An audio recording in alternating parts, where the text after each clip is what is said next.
Boker Tov, mes amis, Boker Tov. Shabbat Shalom Vorach. Allez, un beau Shabbat, Bezraim, Besorot Tovot. Cinquième chose très importante, messieurs, nous dit le Hafrilander. Be'avodat Hashem. Lishlot ala enaim. Avoir le pouvoir sur ses yeux. La paracha de la semaine qui était la milchama lo'ivecha. Quand tu sortiras à la guerre contre ton ennemi. Mi ha'oyev shel ha'adam omrim chazal, qui est l'ennemi principal de l'homme, zayet tzarara shelo. C'est ton mauvais penchant qui te fait tomber, qui te fait glisser. Et une des choses que le Yetzirara, les mauvais penchants utilisent, c'est quoi? C'est les yeux pour te faire fauter. Comme il y a écrit, vous n'allez pas, et vous n'irez pas après vos cœurs, et après votre cœur, et après vos yeux. Alors il y a écrit une fois les yeux avant, une fois les cœurs avant, une fois le cœur avant, une fois le cœur après. Et en fait, on avait expliqué, il dit Rashi, Ainaim ro'ot, Alev chomed, ou l'inverse, on va voir. Alev chomed, va ainaim ro'ot, va goufoseta avera. Les vieux, ils voient, après le cœur, il désire, et après, le corps, il fait la avera. Donc ça passe très souvent par un regard, par la vue, par ce qu'on voit. Omer Harav Frilander, Lishlot ala enaim. Chaque juif, chaque juive, chaque personne se doit d'avoir le pouvoir sur ses yeux. Lishlot, contrôler ses yeux. Contrôler ses yeux. Et il dit comme ça. Mekubal larshov she inyan shmirat ha'enaim nogea li'isur istaklut ba'arayot bilvad. Il dit, lorsque directement tu parles et tu commences à parler de contrôler ses yeux, regarder sa vue, alors automatiquement, dans notre tête à quoi on pense? On pense à Arayot. On pense à ne pas regarder des choses interdites au niveau des femmes. D'accord? Au niveau de ces choses-là. Tout ce qui est au niveau des femmes, au niveau de ces choses-là. Voilà. Dès qu'on parle de Shmirat Ha'enaim, on pense directement à ne pas draguer, à regarder, draguer aussi. D'accord? Ne pas draguer, ne pas. T'as vu le lapsus? Ne pas regarder, ne pas draguer, d'accord? Avec les yeux. Mais c'est pas stable. Messieurs. Demandez à, je dis pas son nom, d'accord? Mais on drague avec les yeux. Il suffit d'un regard. Il suffit d'un regard. Elle a le regard qui tue. Elle a les yeux revolver. Ok, t'as compris? Un regard, fils. Paf! Donc nous, on a tendance à penser qu'on parle que de ça. Il dit le Rav, non. Avale maaseh. Shmirat ha'ain makifa milvad anal shu mefurash batorah acharei nechem zozut od re'iyot arbe. Il dit c'est vrai que dans la Torah, quand on dit la Torah acharei levavchem, vous ne serez pas après vos yeux. On parle de znout. On parle de choses, d'accord, sexuelles, d'accord, ok. Aval, il y a d'autres interdits par rapport aux yeux. Il n'y a pas que ce niveau-là, il n'y a pas que par rapport aux femmes. Besefer Haredim, on est esrim veshtaim mitzvot atluyot ba'enaim. Dans les Sefer Haredim, que Bezrat Hashem, on étudiera aussi, c'est prévu, obligé. Là-bas, il compte 22 interdits de la Torah, des Divrei Chachamim, qui sont dépendants des yeux. 22 interdits. Kegon, il dit un exemple. Avon gava talu ba'enaim. Par exemple, la gava, elle dépend, là-bas il t'explique que la gava aussi, elle dépend des yeux. Et il dit, vassoul istakel bifnei adam racha. Par exemple, il est interdit, la Gemara nous dit, tu n'as pas le droit de regarder le visage d'un impie. Tu n'as pas le droit de regarder le visage d'un impie. Velama, rappelez-vous, je ne vais pas rappeler ce nian-là, hein, mais qu'est-ce qu'il y a dans le regard?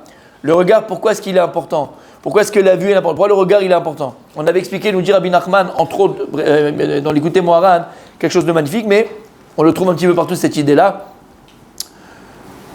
Le regard, il a deux notions. Non seulement c'est un projecteur, mais c'est aussi un capteur. Par exemple, la Gemara nous dit, dans Masechet Baba Metzia, on parle de quoi? Des avedot. On parle, par exemple, tu es dans la rue, et au milieu de la rue, tu trouves de l'argent, tu trouves quelque chose, d'accord? Quelqu'un a perdu, hop, toi tu l'as trouvé, ok. Et il y a tout un inyan, combien on peut le prendre, si on ne peut pas le prendre, ok.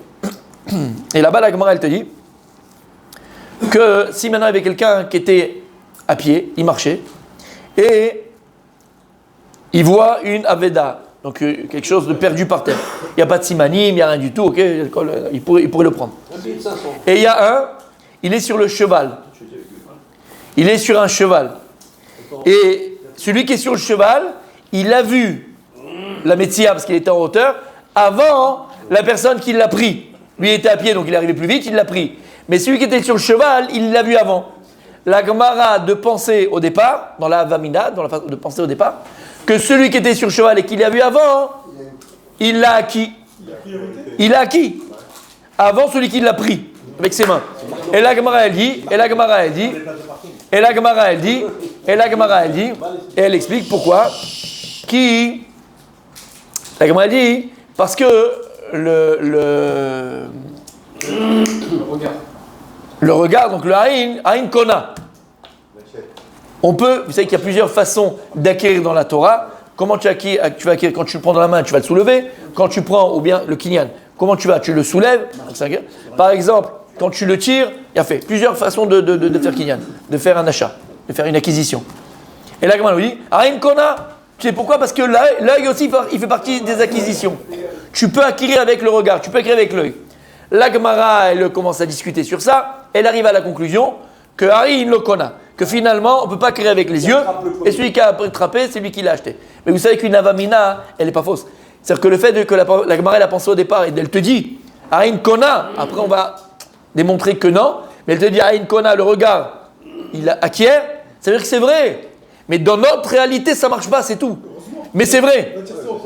Il y a fait. Mais ça veut dire quoi? Et le Moussar Askel, et l'enseignement, il est quoi? C'est Kain Kona. Et la question, elle est, comment tu peux acquérir avec les yeux? Quand le type, il vient avec les mains, je comprends, il l'a dans les mains. Quand le type, il va le tirer, il tire avec les mains. Il y a quelque chose, il a une prise. Il y a une prise sur la chose. Donc il acquiert. Mais tu me dis, toi, la Gemara, Aïn Kona, le regard, il peut acquérir. Et en fait, écoutez bien. Écoutez bien.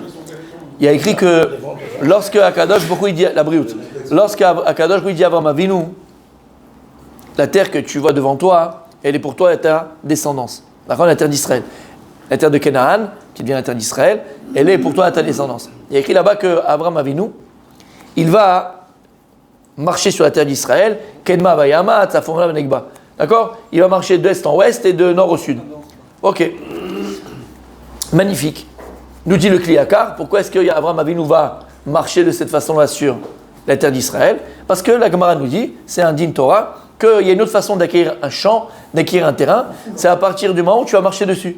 Si tu marches sur toute la frontière de ce champ-là, ce champ, il t'appartient. Et donc, qu'est-ce qu'il a fait Avraham Avinu? Pour acquérir la terre d'Israël à lui et à ses descendances, il va marcher dessus de nord au sud et de l'est à l'ouest. D'accord? Ok. Lorsqu'après Moshe Rabbeinu va supplier Dieu de rentrer en Eretz Israël, la terre d'Israël, Hachem va donc interdire l'entrée d'Eretz Israël à Moshe Rabbeinu, de l'Eretz Israël à Moshe Rabbeinu, mais il va lui dire, tu vas monte sur le Har Nevo, tu vas monter sur la colline, et là-bas, tu vas regarder la terre d'Israël. Et le Rashi ramène le Midrash, qu'est-ce qu'il a fait? Kaviachol, Hachem, il a soulevé la terre d'Israël, et Moshe, il a pu voir toute la terre d'Israël, toute la terre d'Israël. Le Kliakar là-bas, il demande, il pose la question. On parle d'un monsieur de 120 ans, Moshe Rabbeinu, 120 ans. Hachem, il a besoin de lui dire, tu vas monter sur la colline et tu vas voir la terre d'Israël de là où tu es, et il va la soulever pour qu'il puisse voir toute la terre d'Israël. Omer et Kliakar, qu'est-ce qu'il a fait à Kadosh Baruch Hu? À Kadosh Baruch Hu, il a voulu faire acquérir la terre d'Israël à Moshe Rabbeinu. Et Moshe Rabbeinu, lorsqu'il va mettre son regard sur la terre d'Israël, il va acquérir la terre d'Israël. Et là, si tu fais le Kliakar, tu peux te poser la question. Quoi? En regardant la terre d'Israël, alors Moshe Rabbeinu va acquérir la terre d'Israël. Mais on t'a compris? La Gemara de Messie, elle te dit, Aïn Kona, attention, Aïn Kona, Behemet, on peut acquérir avec les yeux. Et c'est vrai. Dans notre réalité, on n'en tient pas compte. Mais ça marche et c'est vrai. Et il dit le Kliakar, il a déjà fait Avraham Avinu, puisqu'on le voit, il a marché sur la terre d'Israël, pas besoin d'acquérir 2 fois la terre d'Israël. Et il explique le Kliakar, il dit non. Tout ce qu'Avraham Avinu, il a acquis la terre d'Israël, c'est au niveau géographique, physique. Par contre, Moshe Rabbeinu, lorsqu'il va regarder la terre d'Israël avec les yeux, c'est beaucoup plus puissant, profond. Il va acquérir la spiritualité de la terre d'Israël, la Gdusha d'Eretz Israël. Il va l'acquérir à Israël. Il a acquis pour ses descendants, parce que Moshe l'a acquis que pour le peuple juif. Ah oui, que pour le peuple juif. Abraham pour ses descendants. Non, Am Israël, Yitzhak. Le descendant, c'est Yitzhak. Veikare Shmo be Yitzhak, pas Zera be Yitzhak. C'est pas Alors en tout cas, qu'est-ce qu'on voit? On voit que Moshe Rabbeinu, il va acquérir la spiritualité de la terre d'Israël par les yeux. Et en fait, explique Rabbi Nachman, comme j'ai ramené, pourquoi est-ce que les yeux sont cette capacité d'acquérir. Il dit parce que les yeux, c'est non seulement un projecteur, mais c'est aussi un récepteur. Et il explique que comment ça marche la vue. Il est réflecteur aussi. Attends, comment ça marche la vue? Il dit en vérité, qu'est-ce qui se passe? C'est comme une image, d'accord? En fait, l'œil, il prend la photo de l'objet qui est regardé et il ramène l'objet à la pupille. Il ramène l'objet à la pupille. C'est comme si on prend une photo et on ramène la photo à la pupille. On ramène l'objet à la pupille. Et c'est quoi tout le but de l'acquisition? Comment on acquiert? En faisant ramener la chose dans ton reshoot, dans ton domaine à toi. Donc quand tu poses le regard, qu'est-ce que tu fais en vérité avec le regard? Explique Rabbi Nachman. C'est qu'en vérité, tu vas projeter, quoi? La vue, mais elle va taper l'objet qui est regardé et elle va ramener l'objet à la pupille et c'est comme ça que ton cerveau, il arrive à regarder ce que tu vois. D'accord? En fait, tu fais que tu amènes la chose à toi. Maintenant, tu comprends la gravité ou la magnificence du regard. Fais attention. Il y a écrit là-bas dans Pirkei de Rabbi Eliezer. Il y a écrit dans Pirkei de Rabbi Eliezer. Là-bas, on ramène l'histoire de Elisha. Elisha, quand était cette femme-là, d'accord, on connaît l'histoire avec son mari. Bref, il y a écrit là-bas que lorsque elle l'a vu le lendemain matin, elle a dit à son mari, « Waouh, cet homme qui est venu chez nous, il est kadosh.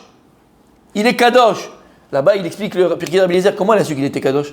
Qu'est-ce qu'elle a vu pour savoir qu'il était kadosh? Alors, plusieurs choses. C'est un homme saint, c'est un homme saint qui est chez nous. Alors, plusieurs choses. Une chose, c'est qu'elle n'a pas vu de keri bamita shelo, elle n'a pas vu d'écoulement nocturne dans ses draps, c'était tout propre. Une autre chose, c'est que quand elle lui donnait à manger, il n'y avait pas de mouches autour du manger, d'accord? Mais autre chose, là-bas, il ramène quelque chose de magnifique. Comment elle l'a su? Elle s'est rendue compte parce qu'il était très, très, très, très beau, il illuminait, quoi, c'est lumineux, d'accord, mais très beau. Et automatiquement, c'est pas parce que tu as envie de cette personne-là, c'est quand une personne elle est belle, ben, tu la regardes, quoi. C'est, entre guillemets, c'est naturel, il faut faire attention, mais c'est naturel. Et elle s'est rendue compte que lorsqu'elle a essayé de le regarder, elle ne pouvait pas le regarder. Elle n'arrivait pas à poser ses yeux sur lui. De là, elle a dit, Adam Kadosh, il est protégé par le ciel, il est protégé par sa Kedusha, je ne peux pas poser mes yeux dessus. Et là-bas, il ramène, dans les Mefarshim, dans les commentateurs sur le Pirkei de Rabbi Eliezer, il dit, de là, on apprend la gravité lorsqu'une femme, elle pose ses yeux sur un homme. Lorsqu'une femme, elle pose son dévolu, mais en fait, son regard et ses yeux sur un homme, il est à 50% déjà dans son lit. Et donc, attends, Tzadik, c'est-à-dire que si maintenant toi, tu n'as pas de Gdusha, si toi tu n'as pas de Torah, si toi tu n'as pas de piété, si toi tu n'as pas de protection, tu es en danger, fiston. Tu es en danger, que tu le veuilles ou pas. Et le regard d'une femme, c'est quelque chose de terrible. Terrible. Dans le bien ou dans le moins bien. Dans le bien ou dans le moins bien. Donc qu'est-ce qu'on voit? Beaucoup plus fort, beaucoup plus puissant. Beaucoup plus puissant que le regard de l'homme. Après, il y a des hommes plus, l'homme est chané, mais dans sa globalité, oui. Maintenant, qu'est-ce qu'on voit de là? Regardez la force du regard, messieurs. Le regard, c'est pas quelque chose qui est anodin. C'est pas une petite chose. Toi aussi, fais attention. Qu'est-ce qu'on dit? On dit quand je vois quelque chose. Voilà, alors on était ici, il dit le rab, par exemple, il nous interdit de regarder le visage d'un impie. Makara, qu'est-ce qu'il y a? Qu'est-ce que je vais faire? Attention, qu'est-ce qu'on a dit? Lorsqu'on regarde, le regard, qu'est-ce qu'il fait? Il tape le chefetz, il tape l'objet ou la personne qu'on voit et il la ramène à nous. Ça veut dire qu'il y a forcément une influence que tu vas avoir sur toi. Forcément, il y a une influence. Mais ça va, qu'est-ce que je regarde? C'est rien, il n'y a rien de grave. Ça ne va pas m'influencer sur plus ou moins, que tu le sentes ou tu ne le ressentes pas. Qu'il est comme ça, c'est un rachat. Faire attention. Lama, qui zémachpia. Alors de la même manière, lorsque maintenant, au contraire, tu as un tzaddik devant toi, tu es une personne pieuse devant toi, tu as quelqu'un qui se comporte bien devant toi, tu as un tzaddik devant toi, comment c'est important de regarder, le visage d'un tzaddik. Même sur ça, il y a un problème pour regarder le Pnei Rabo. On n'a pas tout le temps le droit de regarder le Pnei Rabo. On n'a pas le droit de regarder le visage de son maître. C'est pas aussi par kavod, c'est aussi par aval. Entre nous maintenant, c'est très important, très important. Et c'est pour ça que dans les maisons, on met des photos de rabbanim. C'est pour ça que dans le berceau, on met la photo d'un rave, d'accord, dans le berceau du bébé. Pourquoi? Parce que ce qu'on veut qu'il regarde, c'est pas Michael Jackson, c'est pas Kylian Mbappé, d'accord, c'est pas ça qu'on veut qu'il regarde. Voilà, c'est ce que les parents ils désirent le plus que les enfants. À quoi ils vont ressembler quand ils vont grandir? À Baba Saleh, au Rabbi de Lubavitch, au Rav Edia Yosef, au Rav Shach et à tous les Gdolé Israël. Voilà ce qu'on attend. Et quand il y a le regard sur ces tzadikim-là, eh ben le regard c'est un projecteur, moi c'est aussi un récepteur. Il fait venir la chose à lui. Comme l'anecdote qu'on avait ramenée, que j'avais entendue une fois, c'était pendant l'espédim du Rav Kanevski. Ils ont raconté sur Rav Kanevski quand il était petit. il avait 8-9 ans, d'accord. Il habitait à Bnei Brak. Et à Bnei Brak, il y avait un tzaddik, plein de tzaddikim. En particulier un tzaddik, c'était le Rav Raphaël Baruch Toledano. Ça, je crois que je vois un d'accord. Exactement. Et le petit Chaim, quand il était enfant, après les Talmud Torah, il finissait, hop, il passait comme ça à côté de la maison du Rav, il montait, il tapait à la porte, il voyait un enfant qui rentre, il ouvrait, il allait, il rentrait, le Rav il était en train d'étudier, et lui s'asseyait du côté de la table, il restait comme ça pendant 10 minutes, il regardait le Rav. Une fois, 2 fois, 3 fois, 4 fois. À un moment donné, les gens de la maison qui étaient là, les enfants, les femmes, je sais pas, ils l'ont rattrapé, ils ont dit, mon fils, tu viens tous les jours comme ça fait 5-6 fois comme ça, tu viens, tu veux quelque chose peut-être, t'oses pas, tu veux quelque chose, ils ont dit, c'est pas possible. Je lui ai dit un petit gâteau, quelque chose, mais qu'est-ce que tu veux? Je lui ai dit, non. Mon papa, c'est qui son papa le Stapler. Il dit mon papa, il nous a dit que c'était très très très important de regarder le visage d'un tzaddik. Alors voilà, tous les jours je passe et je vois le tzaddik. Il avait 8-9 ans, t'imagines ce que ça veut dire? Voilà. Et donc il termine le Rav et il dit Vassou Istakel Bifne Adam Racha. Par exemple, il est interdit de regarder un Adam Racha. En Isakin Bifne Aochel. Par exemple, lui aussi, on n'a pas le droit de regarder quelqu'un qui mange. On n'a pas le droit de regarder quelqu'un qui mange. Pourquoi? Derech Eretz. Ça peut le gêner. Parce que quand on mange, bon, il y a toujours un petit peu qui tourne là, un peu qui tourne par là, machin. C'est jamais propre. Comment? Les enfants. Oui, d'accord. Mais quand on est en plusieurs, d'accord, c'est pas bien. Même un enfant, faire attention, t'as besoin de le regarder. Il y a la mayonnaise, des enfants. Et parce que l'enfant, il est pur. Et donc, la réaction d'un enfant, elle est pure, elle te montre vraiment. Et donc, nous les grands, on n'ose pas le dire, mais c'est pas derech eretz. D'accord? C'est pas poli de regarder quelqu'un qui mange. Mais litzot ou mashalim, shel sichat rulin, asur likrot baem. Misheno otzem enav. Je sais pas compris ce qu'il dit ici.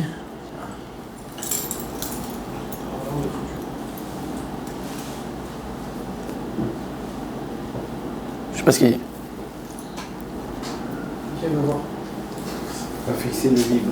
Ah, ok, non, c'est bon. Misheno otzem enav beshmona Israël dit. C'est bien aussi de fermer les yeux pendant la mida, à certains passages. D'accord? Miderech hanava liot sachenaim. C'est aussi de la hanava, ça montre de la hanava. Quand quelqu'un il ferme les yeux, ça montre aussi de l'humilité. Donc quand tu pries à Kadosh Baruch Hu, il faut garder le sidour. Mais par exemple, quand tu fais des demandes et des choses comme ça, tu fermes les yeux, c'est une sorte de humilité. Asur la mode bachalon velirot bechatzer chavero. Par exemple, il est interdit de te mettre à ta fenêtre et regarder ce qui se passe chez le voisin. Ça sourd. C'est une des choses qui a fait que Bilam n'a pas pu maudire le peuple juif, puisque chacun n'avait pas la porte devant la maison la porte de son voisin, pour ne pas regarder ce qui se passe chez l'autre. Donc fais attention de ne pas regarder comme il a acheté les lunettes, les jumelles, pardon. Il a acheté des jumelles pour voir ce qui se passe chez le voisin. Et voilà, vas-y, quand elle rentre dans la piscine. Ok. Asur la mode bachalon ilirot bechatzer chavero kadesh lo yizakinu beirayato ou beze isura ka'avin. Et quand tu regardes chez le voisin, alors qu'il t'a pas bien regardé chez lui, c'est un issour, c'est interdit. David Ameller. Oui. C'est ça le problème. Comment? C'est un issour. Mais vadaï. En plus, elle se nettoyait là-bas. Non, mais justement, c'est un issour. Mais vadaï. Et en fait, c'est ça. Et en fait, c'est ça. Kitetzel milchama loivecha. La première guerre qu'on doit mener contre les Yetzirah pour gagner toutes les autres. Vous savez, des fois, hein, quand on s'intéresse un petit peu aux guerres qui se sont passées dans le monde, d'accord, c'est hyper intéressant. Les stratégies, les machins, c'est très intéressant. Mais parfois, vous savez qu'une guerre, elle s'est gagnée ou s'est perdue sur une découda, sur un point, sur une chose. Le type, par exemple, l'armée elle est rouge, entre guillemets, elle avait le dessus sur la main verte. Et il a suffi d'un grain de sable dans la machine de guerre, la main verte, elle a pris le dessus et elle a gagné. Ou l'inverse, ils étaient fichala complet, ils allaient perdre la guerre. Il a fallu d'un acte de courage et un acte audacieux, comme Sharon en 73, la guerre de Kippour, où il a dit non, tu passes pas. Il a dit je passe quand même. Non, impossible de passer. Et il a coupé en deux l'armée égyptienne. Ils ont cru qu'ils étaient encerclés, ils ont baissé les armes, sans plus rien faire. D'accord? Exactement. Il les a coupés en deux. D'accord? Donc il y a des actes audacieux qui font qu'à un moment donné, on est fichala, c'est foutu, c'est fini, mais un acte audacieux. Et bien en fait, c'est pareil ici avec le Yetzirah. C'est pareil, lorsque tu vas sortir à la guerre contre ton ennemi, qui c'est ton oyem, c'est le Yetzirah. Mais la chose que le Yetzirah il utilise, alors on a plein de mauvais penchants sur ceci, sur cela. Mais la première chose que le Yetzirah il utilise pour me faire tomber, c'est les yeux, Habibi. Et Akadosh Baruch Hu il dit, et je répéterai jamais assez, il dit Hachem, mon fils, ma fille, si tu me donnes tes yeux et ton cœur, c'est quoi donner les yeux et son cœur à Hachem? Ça veut dire que tu ne regardes pas ce que tu veux regarder. Tu regardes ce que je t'ai dit de regarder. Tu ne désires pas ce que tu veux désirer. Et là, tu désires ce que je te permets de désirer. Si on est capable, de regarder ce que Dieu veut qu'on regarde et désirer ce que Dieu il veut qu'on désire. Il dit à Kadosh Baruch Hu, c'est comme ça écrit dans le Midrash. Mon fils, ma fille, si tu me donnes tes yeux et ton cœur, il dit à Kadosh Baruch Hu, alors là je sais que tu es à moi. Là je sais que tu m'appartiens. Là je sais que tu es mon fils. Là je sais que tu es ma fille. Là je sais que tu es mon serviteur. Là je sais que tu es à moi. La première guerre qu'il faut mener contre les Tzara, c'est la guerre des yeux.